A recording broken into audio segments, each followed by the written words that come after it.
Começando mais uma análise interessante e relevante aqui no canal, e hoje eu quero trazer para vocês que diante do caos no leste europeu, a Europa já considera o fim praticamente do apoio militar e econômico dos Estados Unidos num futuro muito breve, temendo também ser engolida por uma Rússia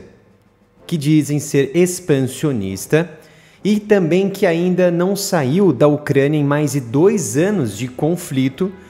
Os europeus, nesse momento, se preparam para estruturar uma economia de guerra contra a Rússia. Mas antes de continuarmos esta análise, peço gentilmente para se inscrever, ativar as notificações, curtir e compartilhar o vídeo para que possamos ganhar ainda mais relevância na comunidade geopolítica.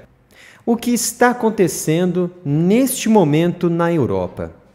O leste europeu está imerso num conflito de grandes dimensões e num conflito de desgaste.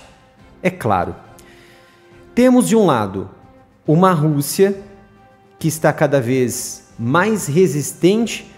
à guerra de desgaste e os Estados Unidos e a Europa alimentando a Ucrânia para servir como uma bolha resistente contra esse expansionismo, esta invasão da Rússia nas regiões mais ao leste do país ucraniano. No entanto, para quem acompanha o meu canal há muito tempo, desde o início desse conflito, observaram que os esforços da União Europeia em oferecer condições econômicas para suprir as demandas da Ucrânia, bem como de todos os repasses a níveis presidenciais e legislativos dos Estados Unidos, tanto econômica quanto militarmente, estavam sendo realizados de forma muito acelerada, quase que esgotando completamente o próprio estoque interno de equipamentos militares, tanto dos Estados Unidos quanto dos países europeus. A guerra trouxe muitas consequências, é claro, para a estabilidade militar americana e da própria Europa, que observaram um esvaziamento da reserva militar interna. Isso levantou muita preocupação, inclusive pelo próprio exército americano e do Congresso americano, que foram então, sentaram na mesa ali de discussão com o presidente Joe Biden, com seus assessores, com seus conselheiros, e reformularam e fizeram uma nova estratégia de guerra que foi estabelecida. Uma delas é a reestruturação e expansão da indústria de defesa interna dos Estados Unidos para os próximos anos, principalmente voltado exclusivamente para o exército americano, a fim de atender a própria demanda interna e também parte da demanda externa, principalmente de artilharia de 155 mm, que até anos atrás era considerada um modo de guerra obsoleto, um modo de guerra visto somente na Segunda Guerra e também na Guerra das Coreias. E então os militares, os formuladores militares e políticos não deram tanta importância para um conflito desse tipo. Por isso, essa escassez e essas dificuldades dos americanos e europeus conseguirem equipamentos, artilharias para enviar até o campo de conflito na Ucrânia. A Europa, ela seguiu o mesmo caminho dos americanos, até muito antes. Aumentou seu potencial de guerra,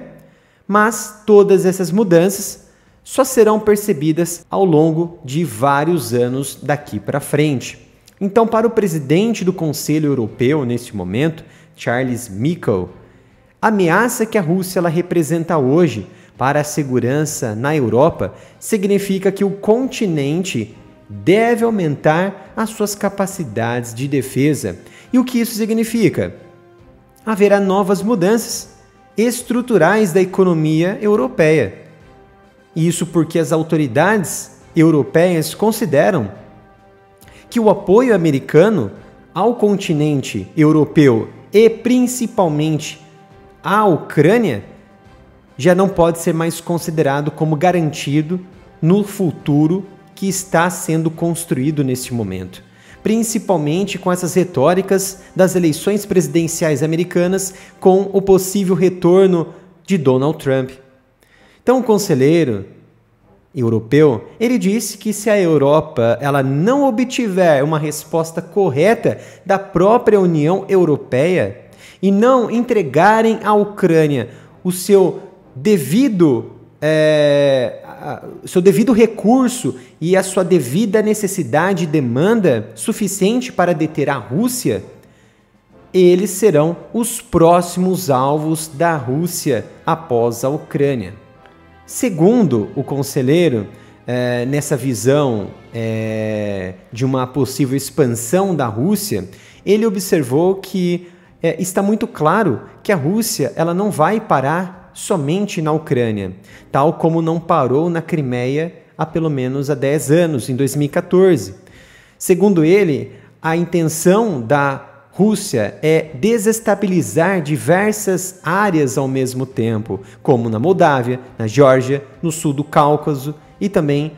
nas regiões ocidentais dos Balcãs e também da África. O mecanismo de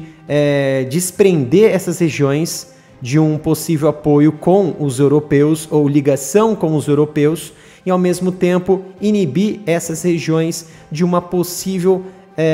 vantagem e aproximação com os europeus e com a aliança militar como da OTAN. Inclusive, o próprio presidente americano, Joe Biden, ele alertou em dezembro do ano passado que Putin atacaria a OTAN depois de vencer a Ucrânia,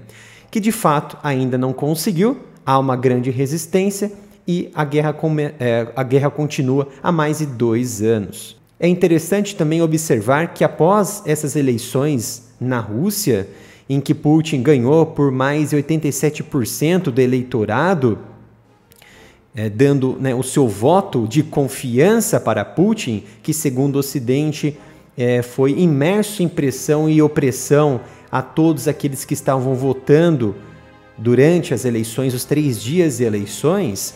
Tudo é possível nesse mundo que conhecemos hoje, nesse mundo moderno, em que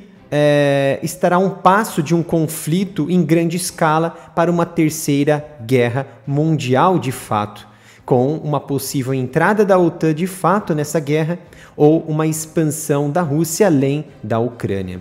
Então hoje a União Europeia ela parte do pressuposto em expandir a sua economia interna para o modelo de economia de guerra como justificativa a um alarmismo expansionista da Rússia, sendo que Moscou nem sequer terminou a guerra lá na Ucrânia, que está no 3º ano de conflito, que, é claro, não tem sinais de término ou alguma declaração de acordo ou algo parecido, semelhante, que pudesse colocar de forma permanente o fim desta guerra de fato. Então, embora a indústria de defesa europeia ela tenha aumentado a produção em mais de 50% desde o início do conflito na Ucrânia, a União Europeia ainda ela não gasta o suficiente daquilo que a OTAN ela solicita dos seus países, que está acima de 2% do PIB em defesa. Isso porque, somada ao investimento desses países da Europa, não chega nem 2%. Diferente do que observamos hoje, que uma Rússia, só neste ano, ela deve superar uma marca de 6% em investimento em defesa, com o seu PIB que está cada vez mais estável e com crescimento em comparação com os anos anteriores. Para vocês terem uma ideia, em 2023, ela ultrapassou a economia dos Estados Unidos e também da Europa em relação a termos de crescimento, aumentando em cerca de 3,6%, mesmo diante de uma vasta gama de poderosas sanções econômicas e principalmente de estar isolada dos principais mercados globais. Hoje, a economia russa ela deverá continuar a crescer neste ano de 2024, é claro, com um ritmo um pouco mais lento, com uma previsão do governo russo em um aumento de 2,3% do PIB, mas na verdade com estimativas do Fundo Monetário Internacional, que é liderado pelo Ocidente, a economia da Rússia ela deve aumentar em 2,6%. Isso mostra que os russos eles alteraram a sua estrutura econômica e se adaptaram a esse cenário caótico atual, econômico, político, militar, que foi imerso, é claro, por conta da guerra na Ucrânia. E também isso se deve ao fato do novo formato econômico bilateral com os chineses, nas recentes aproximações de Putin com Xi Jinping, que também a China cresceu 5,2% no ano passado, acima de tudo e de todos. Isso mostra que a cooperação de boa vizinhança e amizade com a China e a Rússia mostram que os dois estão realmente em um formato e um modelo econômico comensal, um ajudando o outro de forma econômica. E ainda não vimos e ainda não observamos a ajuda militar da China para a Rússia. Então, o que os europeus devem fazer neste momento é blindar e estimular a sua economia de guerra, com a intenção clara, nesse momento, usar os lucros também dos ativos congelados da Rússia em toda a Europa e uma parte